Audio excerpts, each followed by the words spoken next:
Welcome once again to SoCo Chat, a podcast where we hear directly from county leaders, discuss the latest news, and talk about all things concerning our beautiful corner of California known as Sonoma County.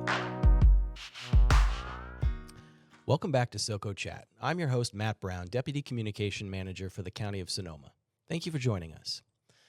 Most people know that the law enforcement arm for the County of Sonoma is the Sonoma County Sheriff's Office. What's less well known is that there's an independent agency that oversees the Sheriff's Office. The Independent Office of Law Enforcement Review and Outreach, or IOLERO, has a mission to strengthen the relationship between the Sheriff's Office and the community it serves through outreach and the promotion of greater transparency of law enforcement operations. They review cases and conduct of the Sheriff's Office and make recommendations about how to improve law enforcement in Sonoma County. Here to talk about what IOLERO does and how they do it is IOLERO's Director, John Alden. But before we get to our interview, I want to start with our trivia question. Our question today is, who is the chair of the IOLERO Community Advisory Council? I'll give you a hint. If you look up IOLERO's website, you'll probably be able to find it. If you know, call us at 707-565-2242 or email us at publicaffairs@sonomacounty.gov. If you are correct, you'll be entered into our weekly drawing for a chance to win a SoCo Chat coffee mug. So with that, let's get on to our discussion. Welcome, John. Thanks for being here. Thanks for having me. Well, I just want to start off with a little bit of an overview of IOLERO, since some people may not be familiar with it. Tell us a little bit about what your office does and how you do it. Sure. In short, we create transparency and accountability in the Sheriff's Office, which we believe leads to positive changes for the community. More specifically, we do three main things.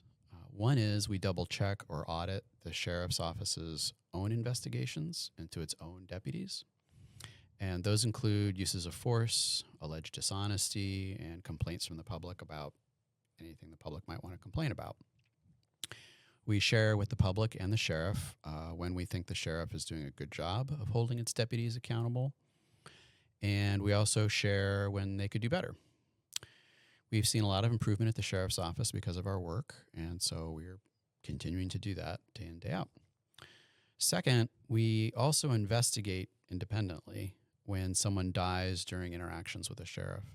So this could be someone who dies in a patrol car or someone who dies inside the jail, which the sheriff controls, people shot by sheriff's deputies, right? Or even people who die in a car crash when they're being chased by a sheriff's deputy.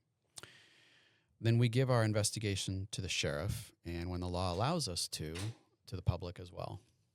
We can't always do that, but we do as much as we can. And then third, we give the sheriff advice about how to improve their internal training and policies. The sheriff doesn't have to accept our recommendations or advice, but recently the sheriff has acted on many of them, and we've seen positive change as a result. That's great. Glad to hear that there's been some good change and you serving a very important role.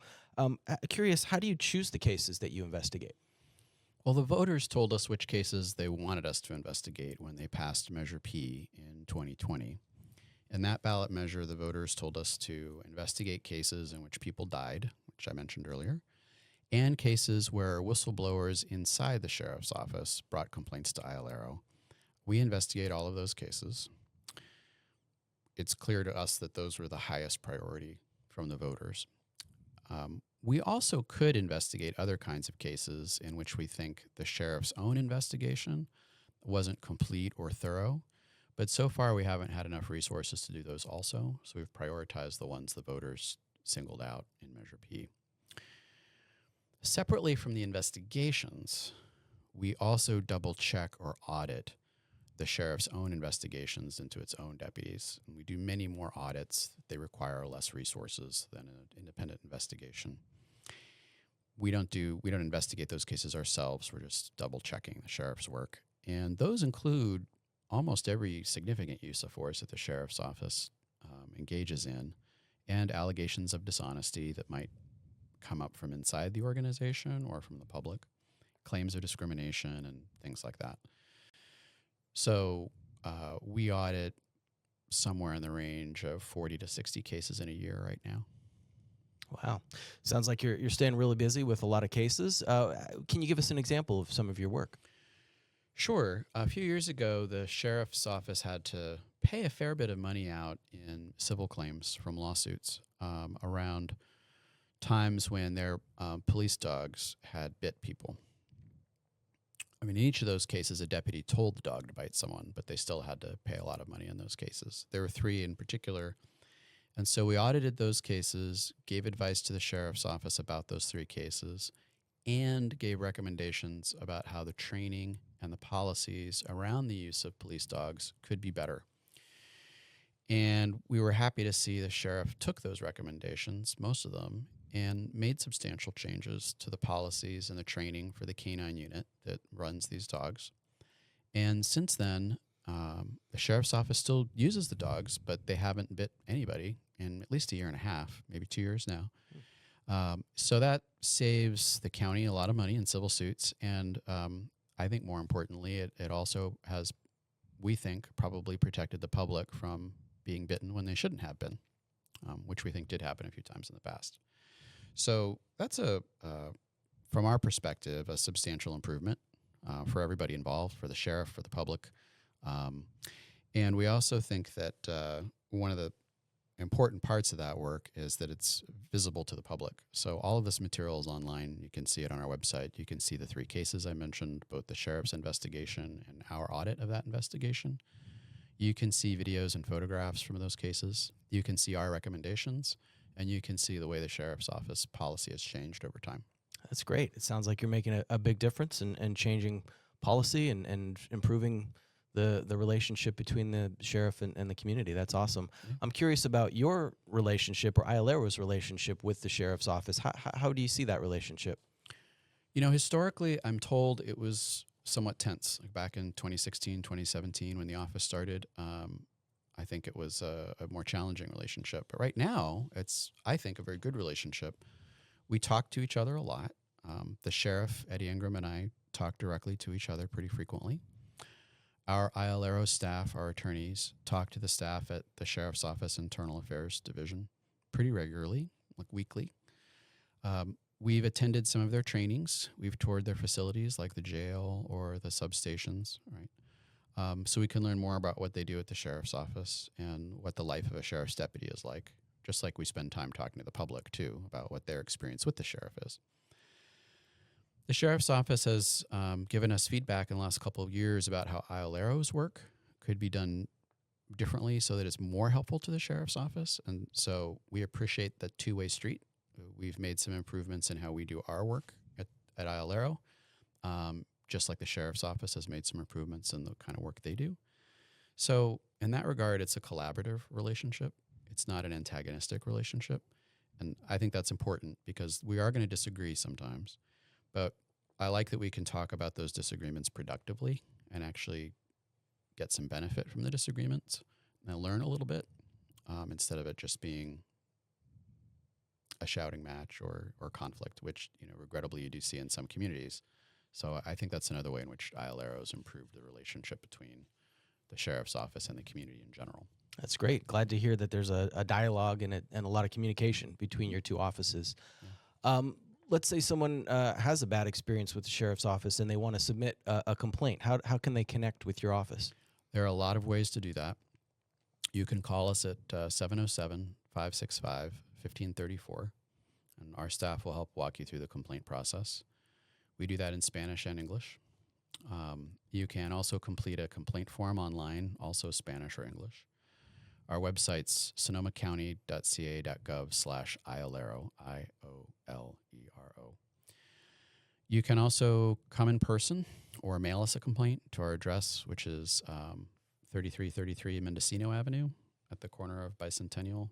We're across the street from the Kaiser Hospital there, and actually quite close to the Sheriff's Office and the jail, too. We're in Suite 204, second floor. You can come by and say hi. You can also make those complaints anonymously. You don't have to give us a name. I mean, you could come in person and not tell us your name. You could fill out a form online without giving us your name, your contact information. And you can complain about something that happen to somebody else. It doesn't have to be your experience. So maybe it's someone that you're close to that wants to make a complaint. You can make it on their behalf, or you can even complain about things that you've seen happen out in the community or even in the media, and we'll still take the complaint. Great. Well, that's good to know. Mm-hmm. Tell us about the Community Advisory Council. Who's on there, and what do they do? Well, this is like another rail or another track for our work. The Community Advisory Council is a group of 11 members of the public who help improve the relationship between the public and the sheriff's office. Those members are appointed by the Board of Supervisors for 2-year terms apiece. They meet once a month, and those meetings are also with the public. They're public meetings, and the sheriff's representatives come, and IOLERO staff are there. So all three of us, Sheriff, IOLERO, and this CAC, the Community Advisory Council, all have these public meetings. At those meetings, the CAC makes policy recommendations to the sheriff to help match up the sheriff's work with public expectations, because they don't always. This is a challenge in law enforcement generally. It's not just about our sheriff's office. But there are a lot of people in the public who might feel uncomfortable talking directly to the sheriff about that, right? And historically, there have been people in law enforcement that were a little reluctant to share with the public why they do what they do. And so we're trying to bring both of those groups to the table at the CAC. This last year, the CAC made some strong recommendations about how the sheriff could better recruit new deputies as they were hiring. And the CAC also gets out into the public at events like the Santa Rosa Wednesday night markets. They speak to local organizations about what they and the sheriff are doing in order to spread the word about the work of the sheriff and IOLERO. Great. Well, speaking of outreach, I know that outreach is an important role for IOLERO. You're out there tabling at events like that. Why is outreach so important to IOLERO?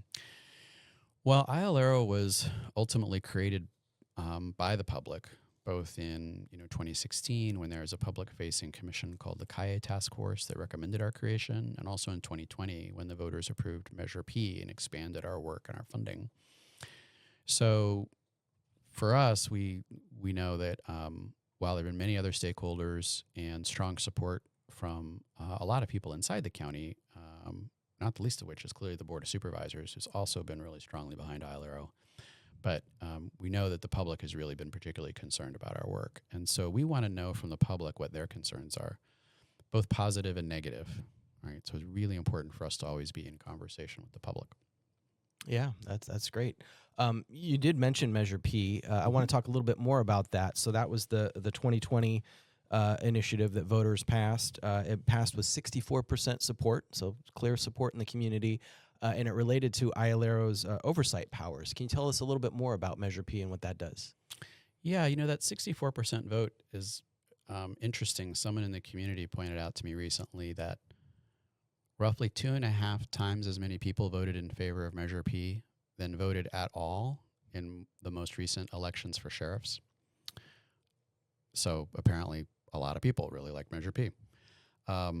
Measure P did many things, but some of the highlights are that Measure P improved our funding. So now IOLERO has a guaranteed minimum funding level each year equal to 1% of the sheriff's budget. That money doesn't come out of the sheriff's budget, and it's not part of the sheriff's budget.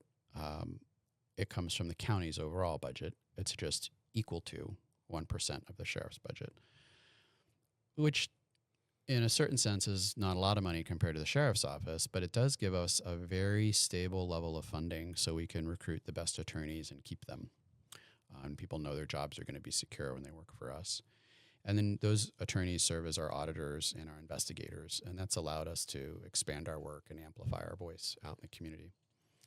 But the second thing I would say is most important about Measure P is that it gave us the power to independently investigate deaths involving the sheriff's office, like deaths in the jail or deputy-involved shootings, as I was discussing earlier. Prior to 2020, we couldn't do that. So that's a new and important power that we're working on now. And now that we have more staff to do that work, I think we're actually able to do it too. In 2016, it was a staff of, in 17, it was a staff of, I think, 2 people at the beginning. And now that we have 4 attorneys who can do that work and a total team of 8, I think that we're actually able to do a lot more than we used to. And I think that's to the benefit of the community and the sheriff's office. Great. I'm glad to hear that. Remind our viewers and listeners again how someone can connect with IOLERO. Well, you can always email us, iolero@sonomacounty.gov. You can call us. Again, the number is 707-565-1534. You can also come to our Community Advisory Council meetings. They're available online. You can see recordings of them on YouTube, or you can join the meetings in progress when they happen through Zoom, and the links for all those things are on our website. You can come by those meetings in person. Right now they're the second Wednesday of every month. We've been having them at the Findlay Center in the evening, and any given month you can check our website for more information about what the agenda is going to be and double check the location and the Zoom address and that kind of thing. Great. Well, I appreciate that, John. Before we go, is there anything else you'd like to add? Well, I really appreciate the support the community's provided to IOLERO, starting back in 2016 through Measure P expanding our work in 2020 and up to today. We still get a lot of positive feedback from community telling us that they're glad we're here and we're doing the work that we do. And we're really grateful the community is so invested in our work and is seeing the work. That's really gratifying for us. In addition to that, I'm really hoping people who are listening to this podcast will check out our webpage, sonomacounty.ca.gov/IOLERO. That's in English and Spanish, and you can see our newsletters there. We have past annual reports there. You can see some videos and reports from some of the cases we worked on, like I was describing earlier. There's links over to the sheriff's office where you can find some of the same stuff. And it's a great place to give us feedback about what you think. You can sign up for our newsletter even, and you'll be in touch with us every couple of weeks. Well, that's so great, John. Thank you so much for being here and for explaining all the great work that you're doing there at IOLERO. We really appreciate that. Thanks, Matt. Yeah. Good being here. And as a thank you for being our guest here, we'd like to present you with our SoCo Chat coffee mug there, or Lovely.